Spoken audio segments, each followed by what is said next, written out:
Boa tarde, Nova York. Good afternoon from New York. Buonasera da New York. Bonsoir da New York City.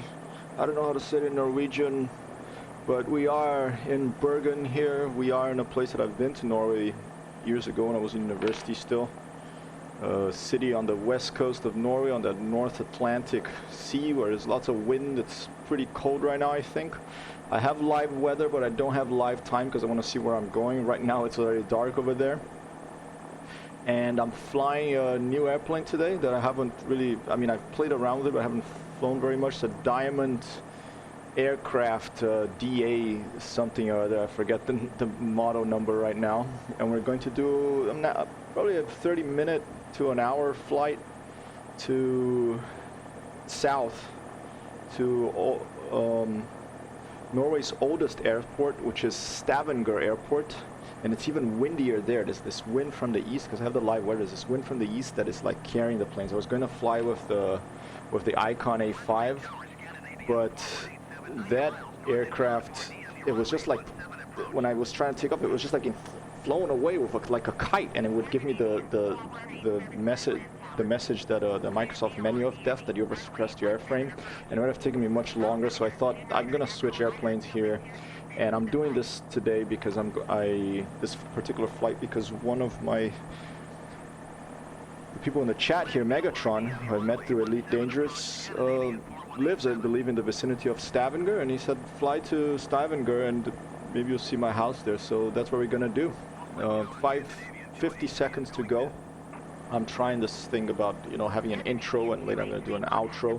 Today for the outro, I'm making a mental note, like I'm writing a note here on my forehead with an imaginary pencil, that I want, if there are any viewers in the chat, I want to raid another channel with them, so that I take those years to show someone else.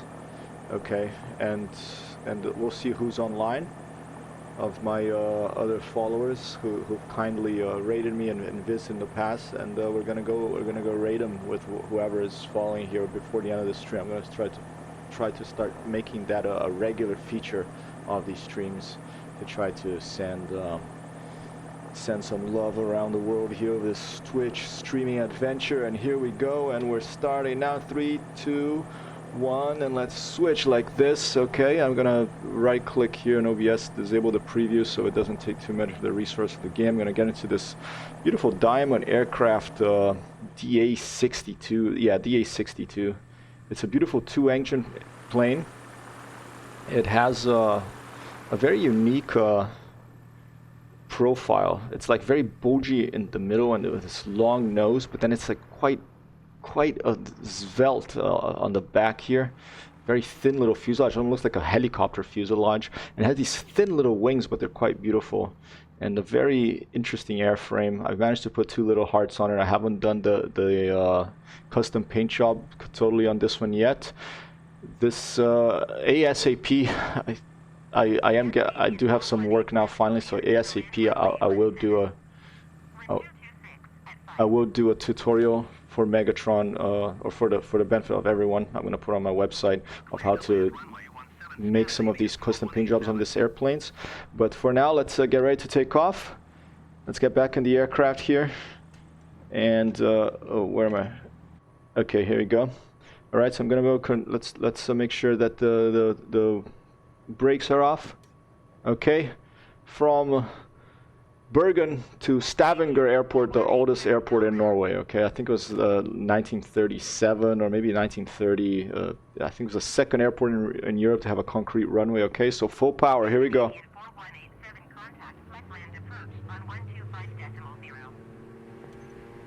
All right, I did take the brake off. All right.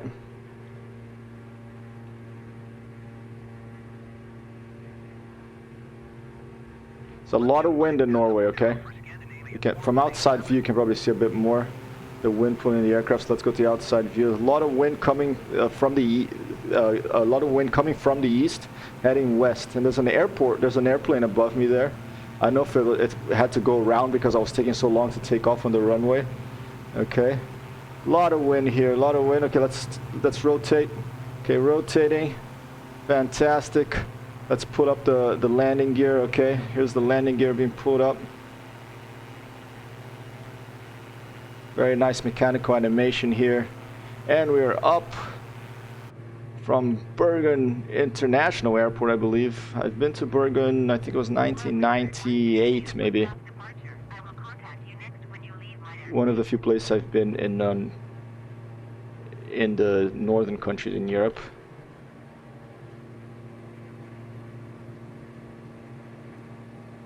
And let's check out my compass heading. I think I just have to head south. Okay, so I'm already heading the right direction.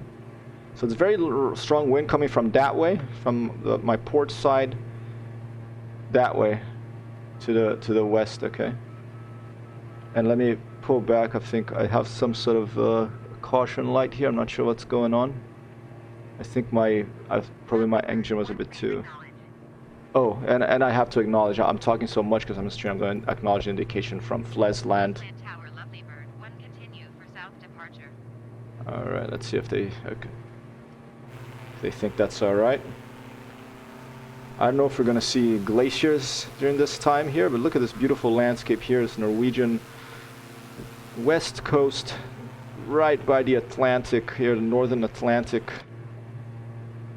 A lot of mythology that I think the word maelstrom comes from these areas.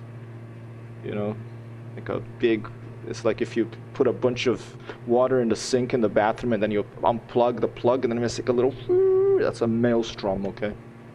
And I think there is a real one around these parts. I don't know if it's around here, but it's somewhere in Norway, and I think mythology has made a legend of that place as a place that, you know, the ship can, this maelstrom of water can basically eat your ship, like swallow it and send it to the bottom of the ocean. Flesland, this is Lovely Bird 1, a solid copy, frequency changing now.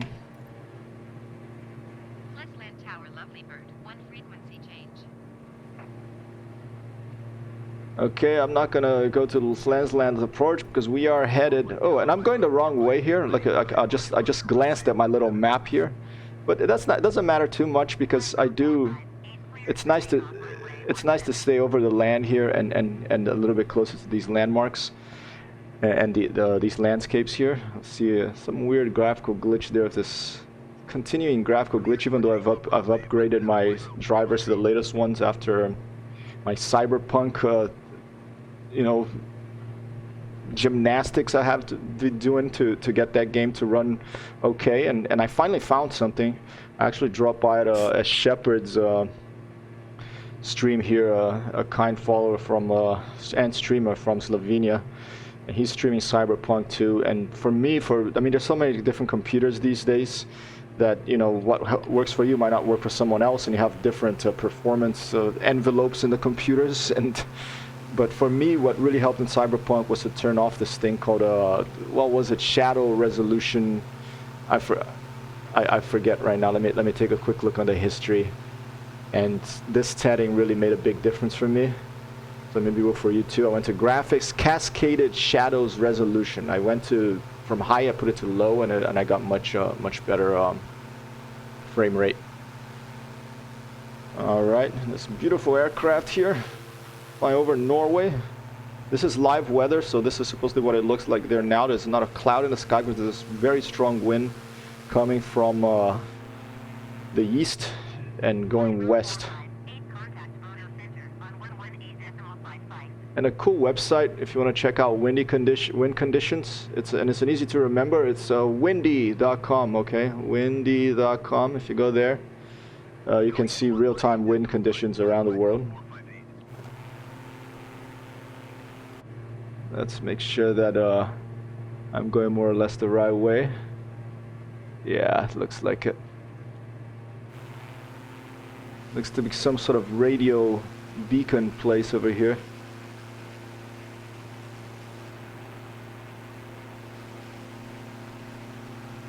Some little trees there. And you see these like things Inver F-135. I'm not sure what these are. I have to look that up. I assume it's some sort of either an this little triangles. I assume that's a radio beacon not necessarily an airfield, like just a direction, a beacon that helps you navigate and say, okay, this radio beacon is here, you know, and if you're here, you can triangulate a position of a different place. That's what I assume it does. And up there's probably some glaciers, although I'm off course. I could change course quickly. Should we do a quick course change? Let's do it. Let's do a flyby over this little just a little flyby over this little island here. Keep an eye on my speed, which is the frustrating thing in this simulator, that if you go just a little bit over into the red here, whoopa! And we got something happening here on the stream. I heard this little thing and this little cat running, and we got Wiv Tracker is now following. Thank you, Wiv Tracker. I'll do, as soon as I do this little fly pass, I'm just keeping an eye on my airspeed. I will give you a little guitar lick. Okay. But here we go. Let's do a little bit of a... This is a fast airplane. I think it has like 170 knot cruise speed even. So it's a pretty exciting airplane to fly low. And you can see like the sense of speed you get from flying low, and especially in places with lots of forests and little houses and little cars and all the other things that they've put together here at Microsoft Flight Simulator 2020 for us to zip past. Like a bunch of little boats here, probably a lot of fishermen. There's an island in Norway where if you're Italian or you've been to Rome and you've had a fried fish there, a filetto di bacala. This is it's an old, pretty ancient connection between Rome and Norway. There's this island at Rome. The Italians get all their bacala shipped from there. You know, they're frozen and salted, I think, and prepared in Norway. I'm not sure if they're salted, but they're definitely frozen. And then they send it to Italy, and then the lucky Romans can have filetto di bacala. Mwah, molto buono. Oh, my flaps are down. No wonder my airplane's my flaps are still down. No wonder the airframe was feeling a bit weird. Okay, now they're up. You know, I'm my streaming, my jabbering and chattering takes precedence over actually flying the airplane sometimes properly, which is probably not a very good trait for a pilot. Thankfully, I don't have anybody here behind me. I do have a ghostly virtual co-pilot with me that I can't seem to turn off, because when I go to the Microsoft Flight Simulator settings and I just put the other pilot weight 0, it still gives me a co-pilot. So, but that's fine. I don't mind flying with a ghostly co-pilot. I'll take the ghostly co-pilot. Let's do a little Wiv Tracker. Thanks you very much, Wiv Tracker, for the follow. Here's a little lick for you. All right.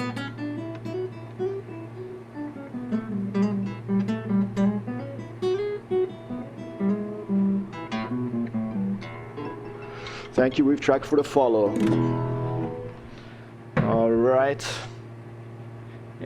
Interesting thing about flying planes with two engines. Well, one is the speed, and two is that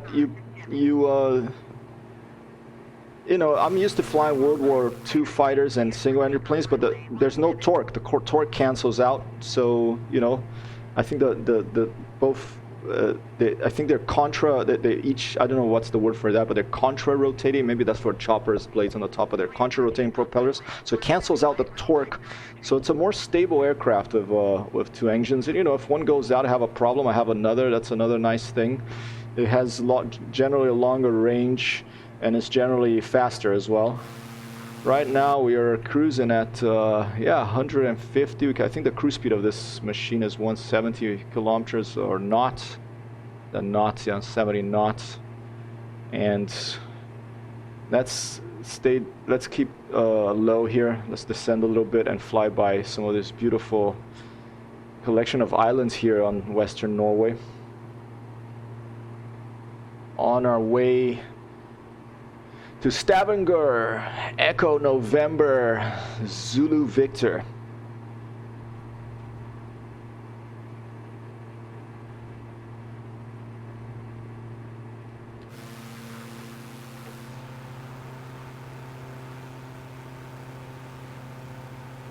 Be careful. Your sense of perspective when you're very close like this from the outside view, it can get a little bit affected by the perspective, and I could just plow in here. can see the reflection of the airplane flying low here over this Atlantic, cold Atlantic Ocean where the filetto di bacalà comes from. And up here we have, we're approaching some windmills. Good place to have windmills, very windy conditions. I'm not sure what this caution light is. I don't know if it's something to do with my height. Pilot HT off. What does that mean? Oh, pitot HT off. All right. No idea where the hell the pitot HT on, but I think the pitot is something for heating. Okay, pitot heating off. The pitot is like this little pipe in front of the airplane that measures air pressure. So it can give you accurate readings for, I think, speed and height and all sorts of stuff. This would be a problem if I was, you know, if there was no visibility and I wasn't sure how high I was or how fast I was going. But since the visibility is pretty good, I think I'm safe to ignore that caution. Hopefully that's true. Hopefully it doesn't control something else. Should I do a real crazy thing like in Grand Theft Auto and try to pass through the blades of these things? Maybe a slow one. Let's try one of these slow ones here. And I have to time it well, okay? And I might regret this, but let's see. Whoa! 1, 2 bus, okay. Beautiful here. I didn't expect to see these things, but here they are. You can do a little bit of daredevil flying. It's alright. Video games are for that. Some beautiful windmills, some giant sustainable electricity, sustainable power, energy generation mechanisms that we are exploring here.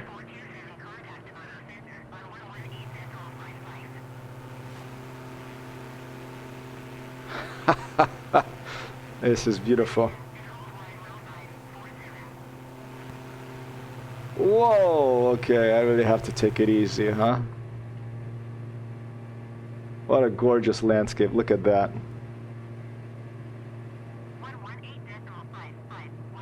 Very beautiful video game. A very beautiful moment here, even though I'm almost crashing. It would be cool if it had damage modeling this, you know, my usual refrain. Oh, this one I better go this way. A little bit of a hiccup there, the frame rate, but it's probably just loading. Whoa, that's very close. So that's the last one. That was pretty nice. Not too bad. A nice surprise here in Norway. And look at that landscape. That is just gorgeous with the sun coming straight at us. It looks like you have like a golf. Someone left a golf club outside, but it's not. It's just like a little step thing on the back of the plane. It's interesting that it stays up.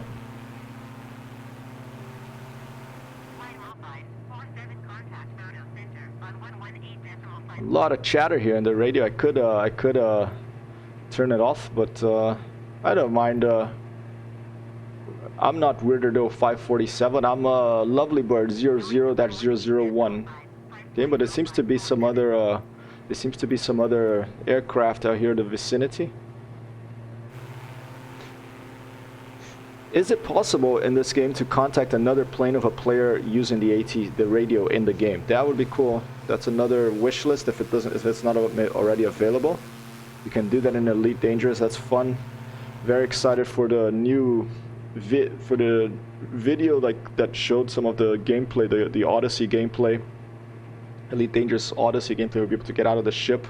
There's a video showing that yesterday or like a day before, and it looks like it's gonna be fun. You know, and the new planet's generation technology. You can already see that there's work being done on the atmospheres. You can see when you're approaching from the planets from orbit. You can see like this more realistic looking thin little layer of atmosphere on the planet. You know, just like here on Earth, this whole big world we're flying here. There's an airplane ahead of me. It's just this thin little layer of gases above this giant ball that is the Earth, this orbital ball. So let's move to the right side of the cockpit here and see what we see. There's some sort of village.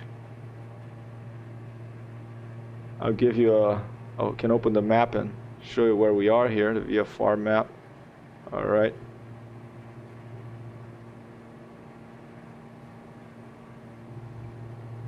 Haven't been here in real life, only in Bergen and Oslo landing and a small town.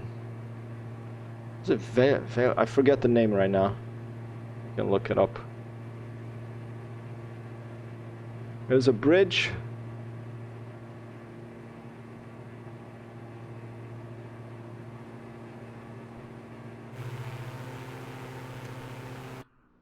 Oh. Let me do this real quick. This is our departure, but I have to do the camera thing, a showcase, a reset position, and we're gonna follow where our position is. Hopefully it doesn't crash it. So it goes all the way to where you're flying. That's pretty crazy. All right. And now I can give you a little bit of a outside view.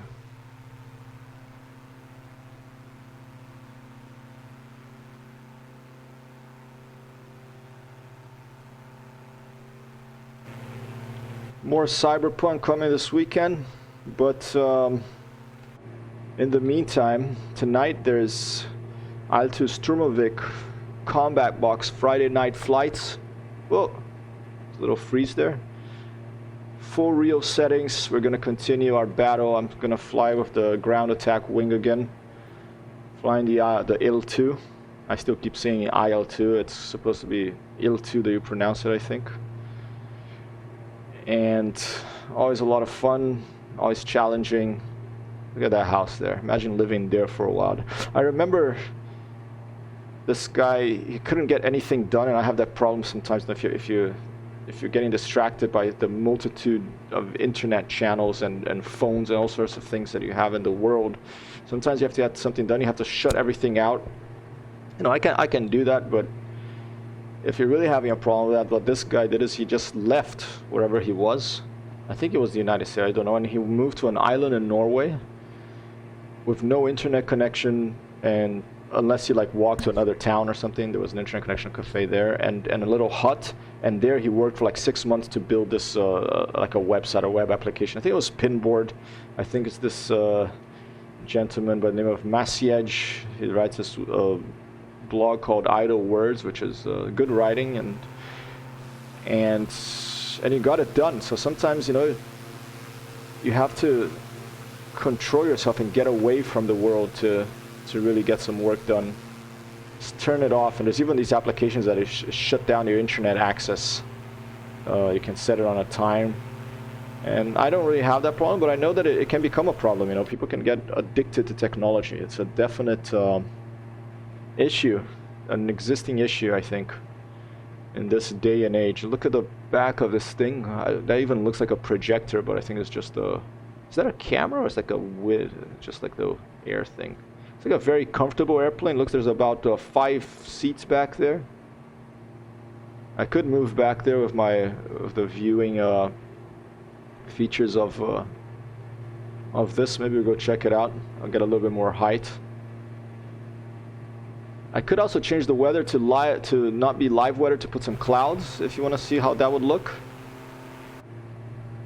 But before I do that, I would want to get some height so that we don't I don't plow into the ocean here while we're flying. Let's get some height now. A little bit on the elevator of this Delta Alpha 62 Diamond aircraft 62. This comes with the standard version of Microsoft Flight Simulator. It's not one of the deluxe airplanes.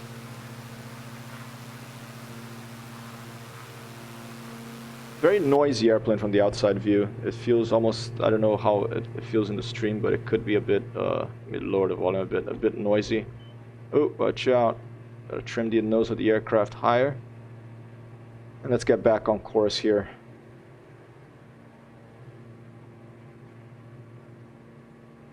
All right.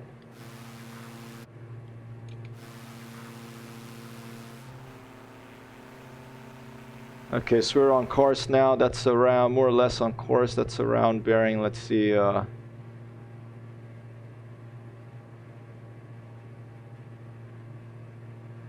148, okay? I'll just keep that bearing in mind, 148.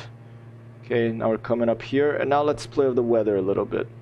I'll put it back on live weather for our landing because I think this is going to be exciting to land there with a lot of wind. But for now, let's make sure that our plane is trimmed and it's flying. It's not losing altitude. It's just okay, let's put it. It's at 5 degrees, gaining a little bit of altitude. I'm looking at this thing here right now. Just trimming it to keep that little yellow thing slightly above the horizon so it can gain a little bit of altitude. Should I figure out how to turn off the pitot? Let's Google. Let's say pitot HT off diamond MSFS. Let's see.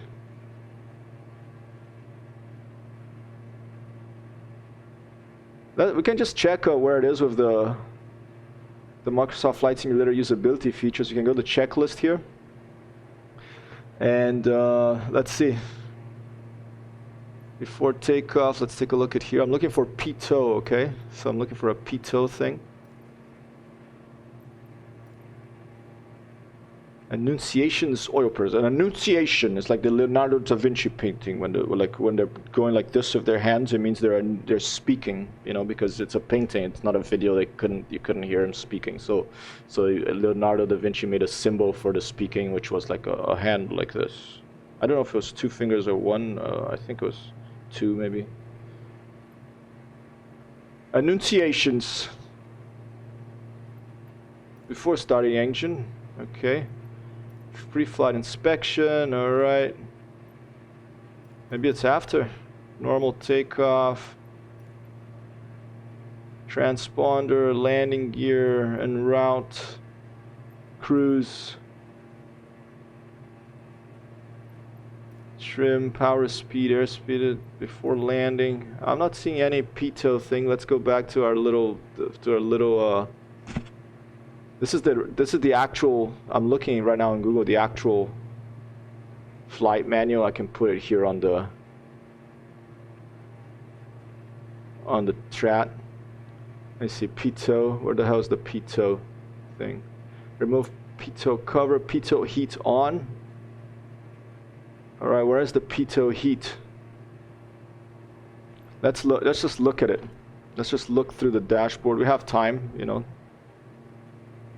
That's my course heading over there, so I'm getting back on course slowly here. I want to get there before the sun sets. I think that won't be an issue. All right, so let's no.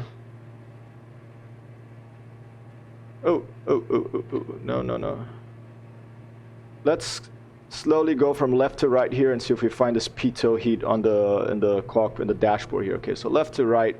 We start on the top here and go down, okay. De-ice, okay. This could be it. I don't know if this is the... Okay, my trim's a bit high there. Go down a bit. Very sensitive trim controls. Alright. I think that's for the windshield and maybe the wings, I'm not sure. Okay, so left-hand engine, right-hand engine, we got the alternator. We got fuel pumps, we got the left engine master, start left, start right, and the master for both of those.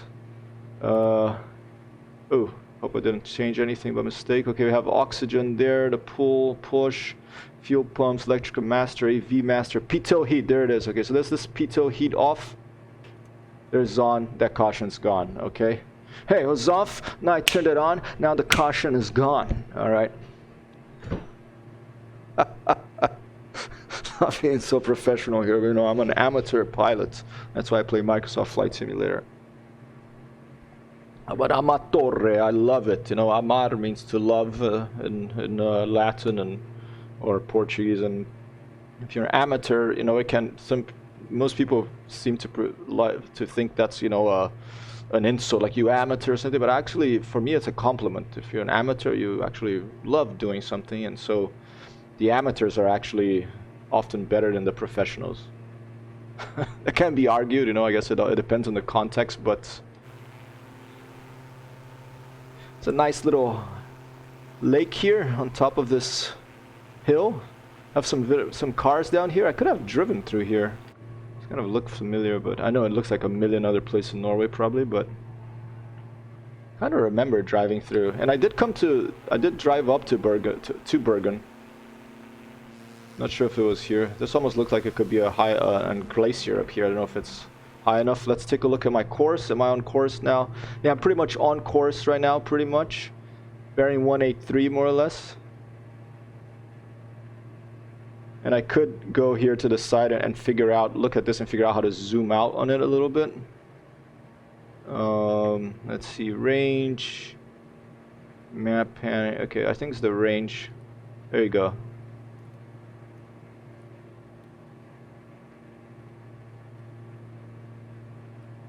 Don't keep your head in the cockpit too long so you don't crash. All right. All right, range. Let's do some.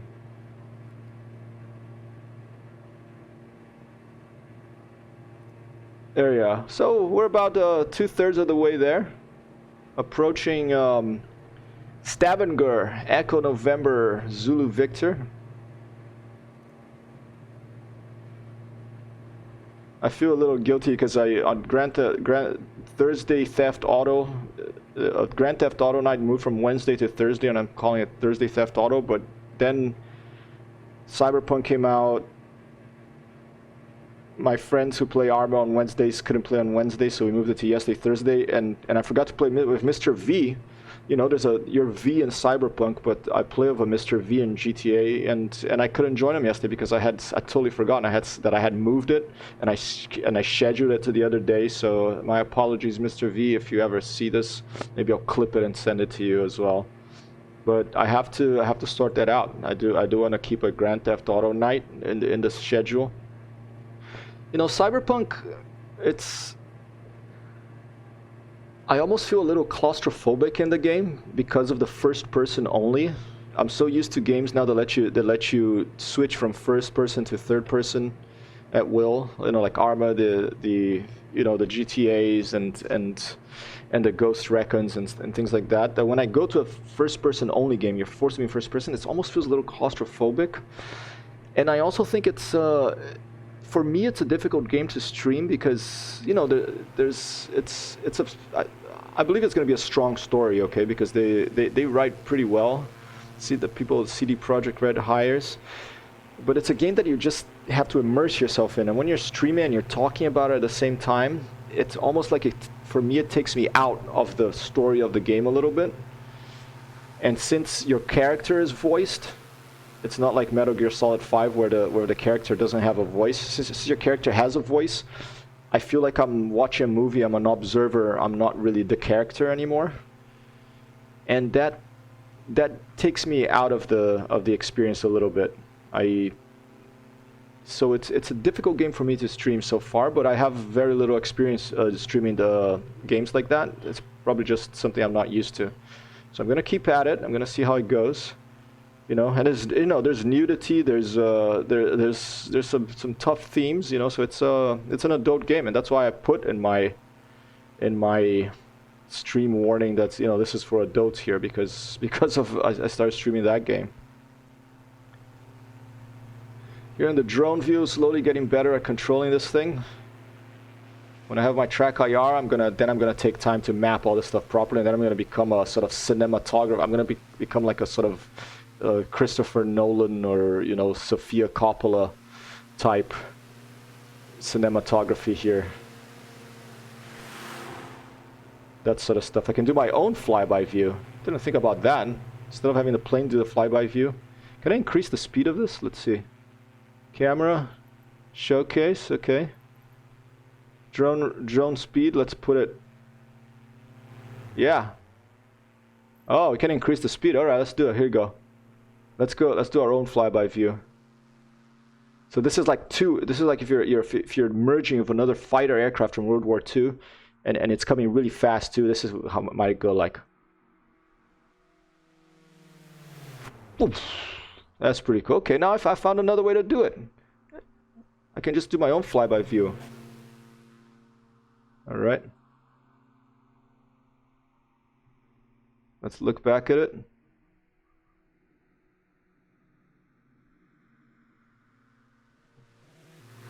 Whoa, it's like a mosquito, you know? There's a World War II plane that is a mosquito.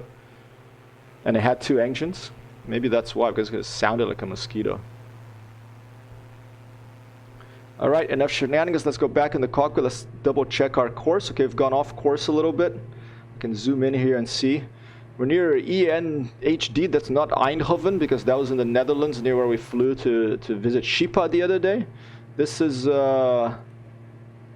somewhere in Norway. There's RSY. I think that it looks like some sort of beacon. Not sure what that is. And one game that I remember really being excited about and playing quite a lot, if you like flight simulators, you might remember this game. It was called EF 2000. It was the Eurofighter 2000. It came out at around, I think, 97 maybe. Very great graphics for the time, and I think you flew in Norway. If I'm not, I can put it on chat here. EF 2000 game. That was ahead of its time, that game. It was DOS. It was before Windows. I had forgotten that that just came to mind now because I'm flying over Norway. So that's EF 2000. Some memories there. And eventually, I am going to start flying DCS as well. And the plane that I'm very interested in flying DCS is the Bergen. It's a Swedish, really fast, like Mach 2 plus jet from the 1970s, I think, or 60s to 80s, maybe. Interesting plane to fly. It can land in short airstrip, short landing space capability. I forget what that's called, because when it lands, it can reverse the thrust of the engine, so it comes out the front. Really weird plane. So it's a plane that can actually reverse. It's a jet that can reverse by itself. Oh, that looks like a ship up there. It looks like a ship for a second. It's a little house. Let's go say hi. It's nice to take little diversions, just a little break. Let's go say hi to this thing this little house that looks like a ship on this hill. No, always good to remove some shingles from people's roofs and you know, give them something to tell everyone at the village pub about later. It's like, this crazy guy just almost took off my shingles. There you go.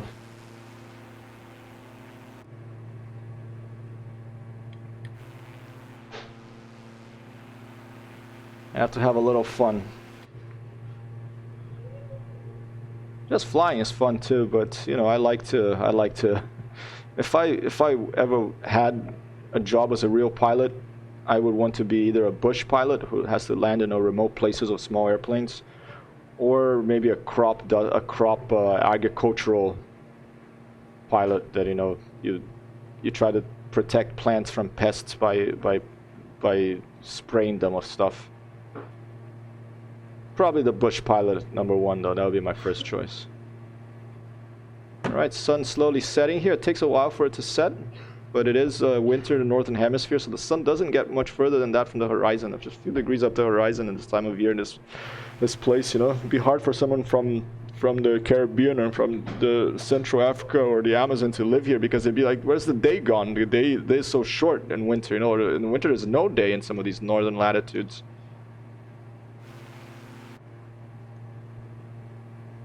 Alright, let's get back on course. And we are 40 minutes here on the stream. Tonight we have IL-2 Sturmovik combat box flight with the bear flight. I think that'll be I haven't looked at the briefing or they give you a briefing for each mission every Friday night flight. You can choose if you want to fly a fighter or a bomber or what side you want to fly for. I always fly for the Allies.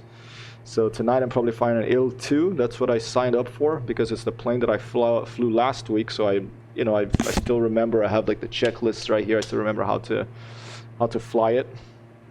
Eventually I want to fly a Spitfire, but it's nice to do some ground attack and try to get some points. It's an ongoing mission and progress is tracked depending on, you know, how many things you blow up and if you manage to land in one piece or not. If you survive, then you get more points, and then the team that wins, you know, the Axis or the Allies, gets more points. And I don't know if it runs for a year or 6 months or what, but It's a fun thing, and it's with all human pilots. And you use this realistic radio called SRS, which sort of simulates what radio between those airplanes at that time was like. You have two radios actually. One is like the main flight commanders, and one is your flight. One is the leaders of the other flights on your side, and one is only your flight. So you can hear things that happen, and you have the radio chatter, and it's all real people talking, which is cool, you know. All right, and there it is. I see it on the map. There is, what is it called? Stavanger. Approaching Stavanger. Megatron may be working. Maybe, you know, I'm not sure what time it is over there. Maybe not be around doing his own thing tonight. But cool thing about these things is that I do post highlights on YouTube later. You can watch them later on YouTube if you missed it. If you want to see a flight, it's like, oh, I wanted to fly over the house here, and you know, you can watch it later. It doesn't have to be live always. Really nice. Looks very handsome landscape from this height here in Norway. How high are we? We're at Angels 4. Okay, 4,000 feet, I think that is. I don't think it's 4 kilometers. That'll be much higher. IL-2 Sturmovik, the Russian planes. It's always confusing for me because I'm used to, I like the metric system, but for height, for some reason, probably because of flight simulators, I'm used to feet. So I always have to like say, okay, it's 4 kilometers, not 4,000 feet when I'm flying the Russian aircraft in IL-2. And there's the sun in the distance. Very nice graphics modeling here. Microsoft Flight Simulator of a lovely sort of light detail in the cockpit. You can translate your head to go up and down to see the shadows change. Or just move roll the airplane very carefully. Even like you can see the shadow, like it simulates like the type of material. Very cool. And I love planes that have a compass right here. I like these compasses. Although my favorites are the ones that you see the compass, you know, flat. This one I have to, my brain has to take a second to say south. Okay, so I go left, I turn west or the other way, you know. The ones you see from a flat view, like this one here, you see it at a glance. That's why I like analog clocks as well better than digital watches, because it's one less little calculation for your brain to do. It's a purely visual thing. You can see reference, and like, okay, I'm pointing here and south is there, and it's that far from west, and same with time. That's 12 o'clock, you know, that's 6, that's 3, that's 9. You can see that at a glance. Also, if it's just a number, you have to do a little number calculation on your head, and it, you know, it takes a little of your, look at this landscape, just gorgeous. It takes a little of your cognitive, thinking takes energy, you know. I was talking with Amber about that the other day. Your brain is you know, people sometimes try to separate the mind and body, but it's one thing. Your brain is a physical thing, and thinking, blood is going through it, and you're using energy. So thinking a lot is tiring. All right. So I like things that I want the computer to think a lot for me. I want to think when I have to, but if I don't have to, I prefer the computer to do it for me. But things that are important when you're flying an airplane, you know, I like to have analog stuff, because if something goes wrong with the computer, then you're in trouble if you don't have the analog stuff. So a lot of these planes are a bit too modern, you know, like this compass. A lot of the stuff here I would prefer having analog, but I see both sides of the argument. You know, software easier to program, easier to change things without having to retrofit the whole thing. All right, I don't know where we're flying over, but I think actually maybe we're flying over. Maybe this is Stavanger. What is it? Stavanger. Maybe this is Stavanger. I don't know. I'm not familiar at all with this area of the world. I haven't been here before. There's the runway. And I believe this is Stavanger. Seems to be a common characteristic of Scandinavian and Northern European cities to have a lot of lakes, because, you know, that's basically like a big archipelago of islands, and that's where you are. It's like a...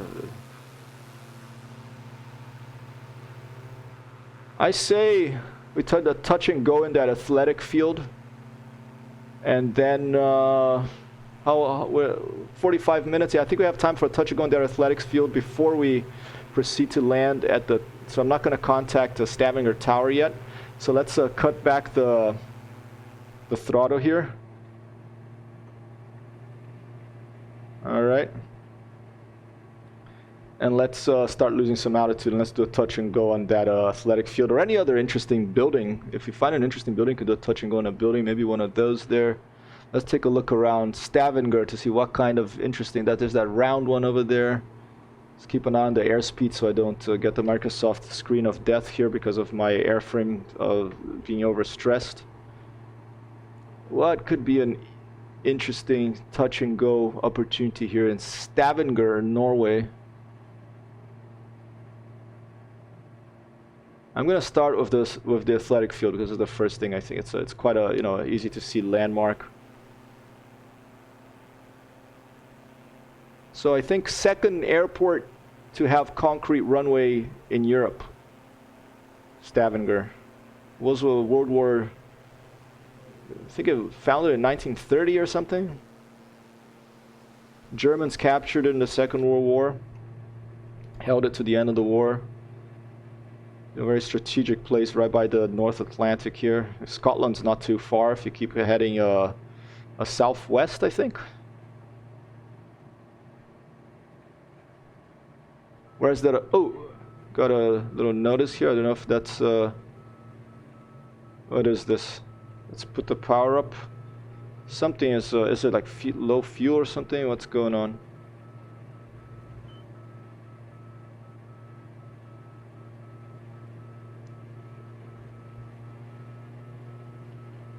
I don't see anything flash on my screen, but I do see I do hear this tone.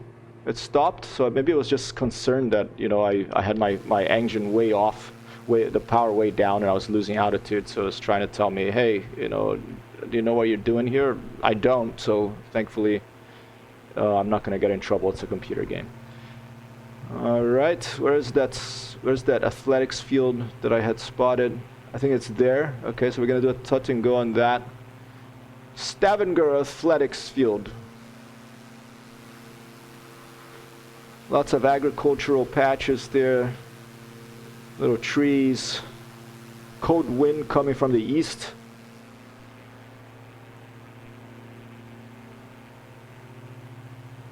There it is. There's the athletics field. So we're going to do a touch and go on that if we can. And then we're going to land at the Stavanger. All right, cutting power.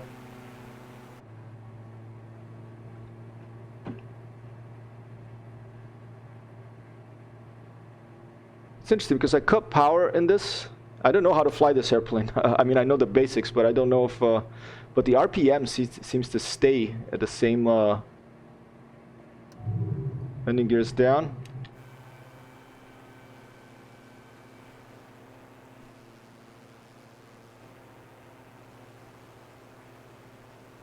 Where's the athletics field? There it is. Okay, here we go. The speed of the propellers doesn't seem to be changing. The RPM doesn't seem to be changing. Maybe I just really don't know what I'm... Well, I definitely don't know what I'm doing here, but maybe I'm getting totally confused. But the throttle is all the way down. I don't know if there's another setting I have to do. I guess what we're gonna really find out is with the landing, because the touch and go I can just put full power again and go. I don't know if I'm gonna be able to do this because there are lots of trees there. It's a tricky one. I don't think I'm gonna be able to do this one because... Whoa! Hey, you're trying to make me crash here? What was this? Breeze wind. 1, 2, boss, and breeze wind. Okay. Trying to make me crash here perhaps, but no, I don't think so. Okay, full power. Okay. I got my landing gears down, and thank you so much for that follow breeze wind. I got my landing gears down. I'm flying to the sunset here. There's the thing, but I'm still gonna let go of the controls and do a little lick for you, okay?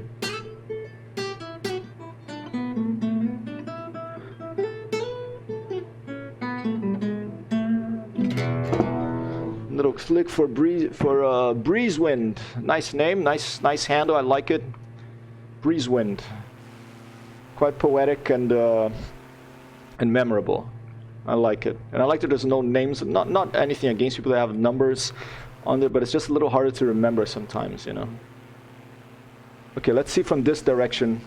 Okay, so I know from the wind, I could probably get more weather information from traffic control, but I don't think the wind will have changed in the short time that we've been flying here. The wind's coming from the east, so the wind is coming, okay, from behind me right now. Okay, so if I go this way, maybe it'll be a crosswind touch and go. But for a touch and go, it will be better for me to have the wind behind me, or because I want that power. Probably not, actually. It would be better to have it from front of me. I don't know if this is going to work out. DA62 has a constant speed propeller. Oh, excellent. So that's why, so basically the propeller stays the same, and it switches the angle of the blade. Is that right? So the blade with the different angle, it like takes a bigger bite out of the air and goes faster. Is that more or less right in layman's terms, layperson's terms? Very cool airplane. Really beautiful airplane. I like how it feels and how it looks too. And this is very irresponsible of me. Thanks, Breezeman. Very appreciated.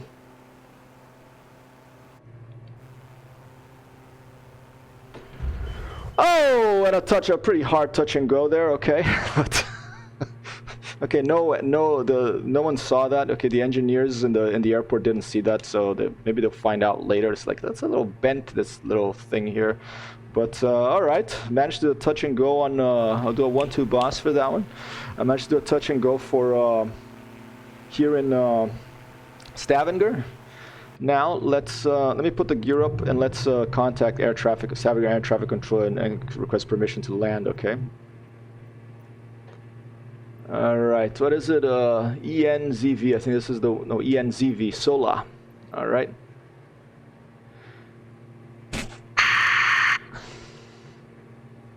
Sola ad is 126.000 requests. This is Lovely Bird 00-001 requesting Class D airspace transition. Sola Tower Lovely Bird 1 is type Diamond DA 62 3 miles. That's what I should say. Requesting transition. Lovely Bird 1 transition approved. Report clear of Sola Tower airspace. Okay, let's acknowledge. Okay, let's press full stop landing. Sola Tower, Lovely Bird, 1 to land. Sola Tower, Lovely Bird, 1 to land. Enter left downwind runway 11. Altimeter 29er to wind 225 at 5. Okay, so the wind is 225 at 5, okay. So that means I think it means it's coming from the southwest. So it's changed a little bit. It's coming from the east according to the live weather, but now it's coming from the southwest. Not live time, it's live weather I think I have. Okay, let's acknowledge that. Fly left traffic, runway 11 Lovely Bird 1. All right. So I think this is left traffic. I'm a total amateur at this.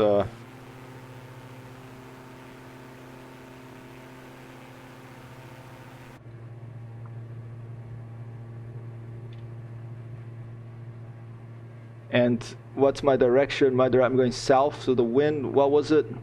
I don't even remember now. It's tricky to fly airplanes and keep all this stuff in your mind. Okay, so the wind is... where was it? Let me open this up a bit bigger so I can see it. Okay, altimeter 29.92, so I would set my altimeter so I get the right height here, but it's, I'm flying visual flight rules, so I don't really need to worry too much about that. Wind 225, okay, so it's from the southwest, so the wind's coming from like here, that direction. So yeah, I'm gonna land from where I was coming from, where those lights were shining on the runway, okay. So now, yep, I think this is downwind. Okay, and let's double check the runway as well. We're clear, okay, left downwind runway 11, okay, so let's take a look at the runway numbers there. Can zoom in from here. Okay, that's the 11, but I'm gonna be coming from that direction because the wind is coming from here, okay.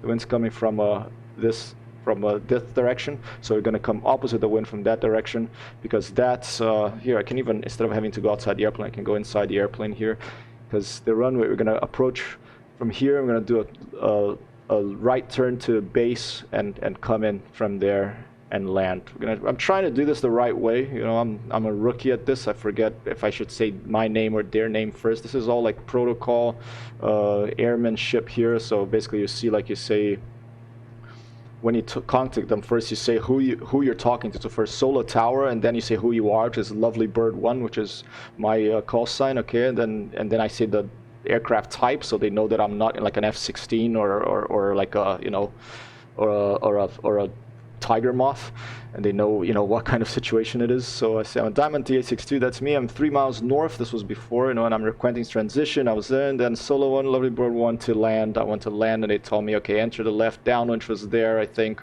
Runway 11, which is this one over here. There's the big, is that 11? Is that number 11, or is that just the markers?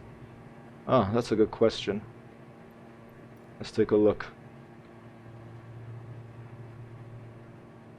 Okay, that's 29er, and these numbers of runways, they relate to the direction. Okay, they're the bearings. So 11 is, you know, basically just it's north, basically. And the other side of 11 will be like, you know, 190 something or 180 something, I think. So let's see. I think that's 11 because those are generally the markers, but since it looks like an 11 is an 11. They just don't put the other number, I guess. I don't know. I'm confused about that one. There's 29. Or maybe that's 11. I'm totally confused. Which runway should I land on? This one that has no numbers? I think I should land on the one of the numbers, right? And I shouldn't really be doing this. Doing just a sharp little orbit of the airport. You know, you should stay on the pattern, but you know, I'm just having fun here and trying to understand where I should land. Okay, so that's 29. Let's go more this way, and then with this constant speed propeller Diamond aircraft airplane here, thanks to breezy wind, confirming some, or giving us some very good information. Okay, that's it. That's running one way. Okay, wind is 22. Let's see. Wind 225 at 5. Okay, so that's 225. Copy that. So I think, yeah, the wind is coming from that direction there. So I'm gonna. I don't know why it's giving me this. Oh, and I have to acknowledge. So there's a lot of things to think about. It takes practice. Get long acknowledge landing clearance. Alright, so I'm just acknowledging. And I think when you're acknowledging, you don't have to say tower. You can just say, repeat what their instructions were. So let's put the landing gear down. Okay, I think it's pretty strong wind. I don't think I have to use the flaps for this landing.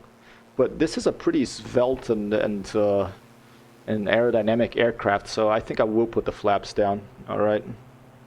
I'm not sure. I've never actually landed this aircraft before. This will be my first landing in the model. Doing live for you here, and we're gonna get a bit of space here, and we're gonna come just over this tree over here and aim towards those pretty lights. Keep an eye on our airspeed so we don't overstress the airframe and get the Microsoft screen of death that I very much wish was the IL-2 Sturmovik damage modeling of death instead. Maybe someday. I don't know if they'll ever put damage modeling on this. But okay, I think I have to give it a bit more space. No, this is all right. This is looking good. Okay, let's increase the power here.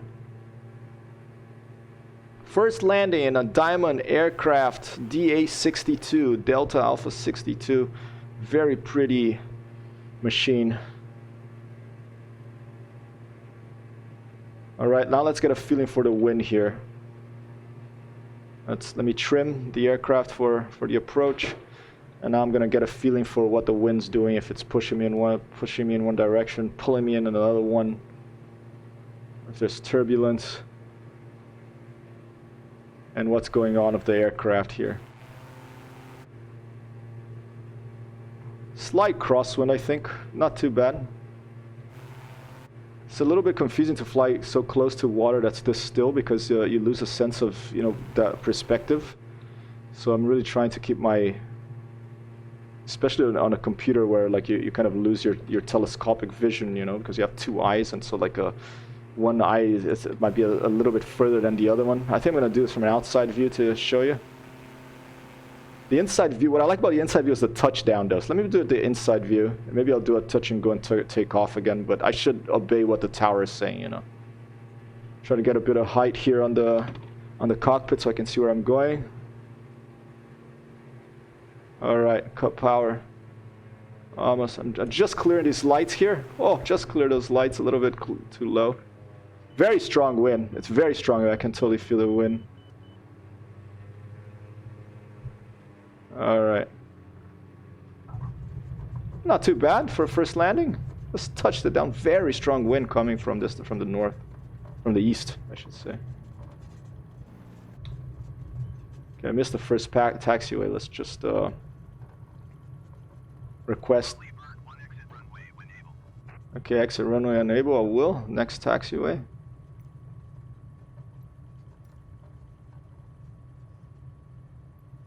Solar Airport information Yankee 1300 Zulu. Wind 225 at 5. All right. Tree. Sky condition. Few clouds at 1,100 feet. Few clouds at 4,000 feet. Few clouds at 11,800 feet. Lovely bird, 1 contact ground on 121.75. You're gonna stop here. I don't know if I know I was driving a Land Rover in Arma yesterday, so I'm totally confused if I'm supposed to be on the right side of the road or left side of the road. Okay, acknowledge ground after. Solar Tower, Lovely Bird 1, acknowledge ground handoff. Is that how you say it? 121.75. Oh, okay, that's how you say it. Okay, I just say the frequency and then for Lovely Bird. Okay, so let's tune the solar ground. I'm gonna guess solar ground, Lovely Bird 1, permission to tune to your frequency.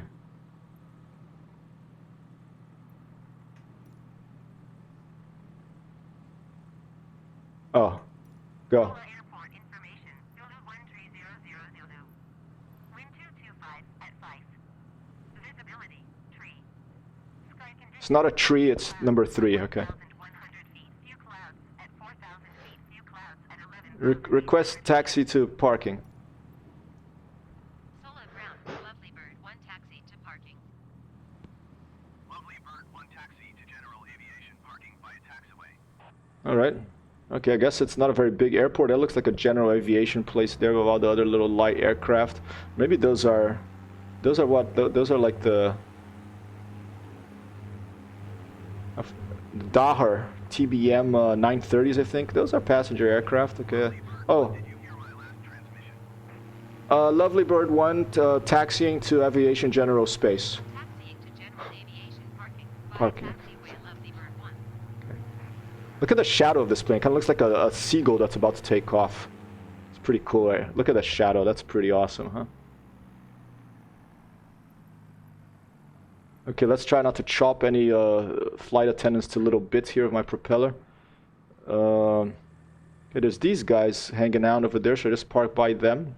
Let's park by this little pretty airplane here. I should really put a paint job on this airplane and fly that next, because I like this little, kind of looks like a brown thrush. Oh, it has 2 engines too, that one. It's interesting. Alright, oh nice, and we can face the sun. I always like to end a day or begin a day by looking at the sun, because you know it's the star that gives us energy. It's why we're alive here on Earth, and why there are trees and other and animals and other nice things we can eat for dinner when you're hungry. So I love the sun. Alright, here we are. Fantastic. Mazu, good evening, sir. Ghost flight systems are safe, unlike the ones in Star Citizen. That's right. The ones in Star Citizen are the real dangerous ones, you know. Have a good walk. You gonna a long one? Yeah, probably. I'm going to the forest and then around. Solid copy. I'll see you a little later. I'm gonna do some work after this. More work. All right, let's come back in here, and let's turn this off. Okay. Should we take a look at the checklist after landing? Okay, so lights, okay, as required. Okay, I'll just leave it as is. Flaps up.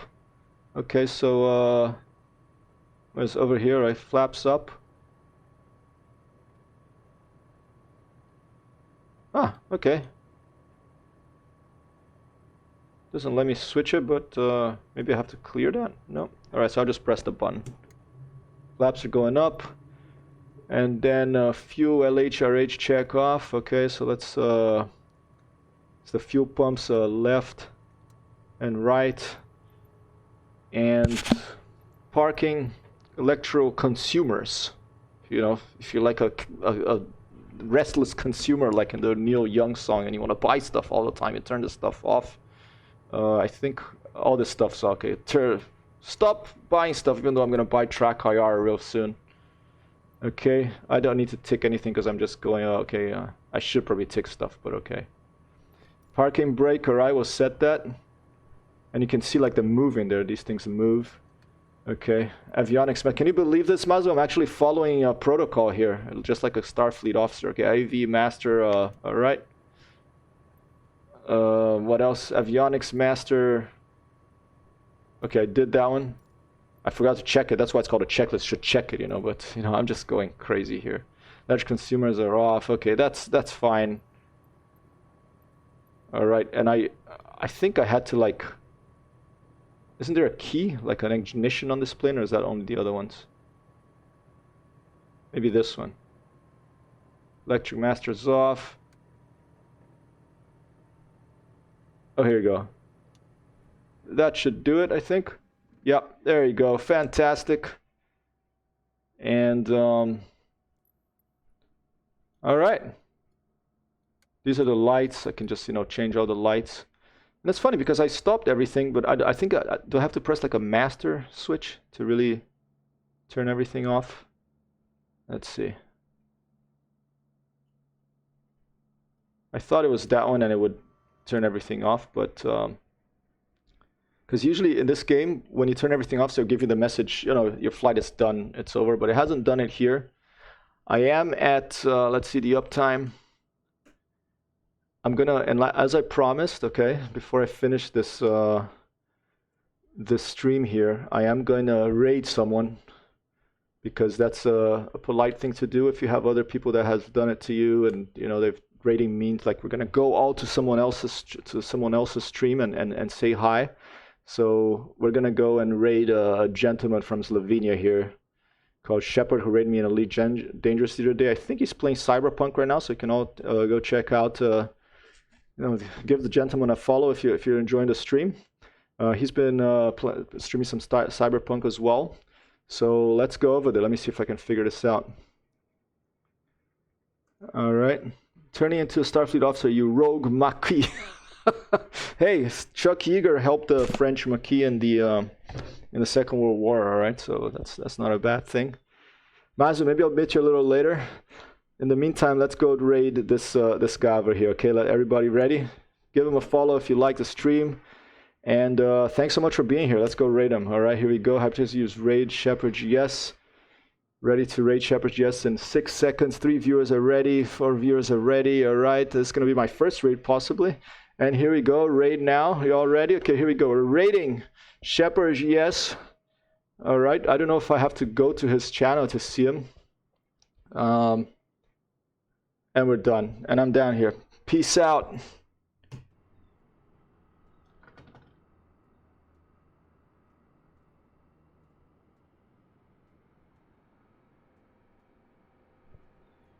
I think, do I have to stop streaming to raid him? I don't want to mess this up, so I'm not going to stop streaming yet. I'm going to see if